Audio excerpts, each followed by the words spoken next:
السلام علیکم۔ دیکھنے اور سننے والوں کو اخلاق من کی طرف سے صبح کا سلام۔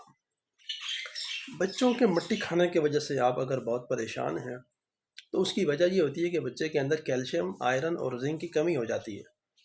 دوائیاں ڈالنے سے اب حق نہیں ہوتا۔ مٹی چھوڑ دوائی اور کیلشیم پی سیرپ کے نام سے 2 سیرپ مارکیٹ میں ملتے ہیں، یہ آپ ان کو دے سکتے ہیں۔ گھریلو ٹوٹکا بتانے جا رہا ہوں اور وہ یہ ہے کہ کھجور لیں، اس کو اچھی طرح ابال لیں، اتنا ابالیں کہ اس کا جو اوپر والا حصہ ہے، جلد ہے، سخت جلد ہے، وہ نرم ہو جائے، گل جائے۔ اس کے بعد اس کو ڈش آؤٹ کر لیں۔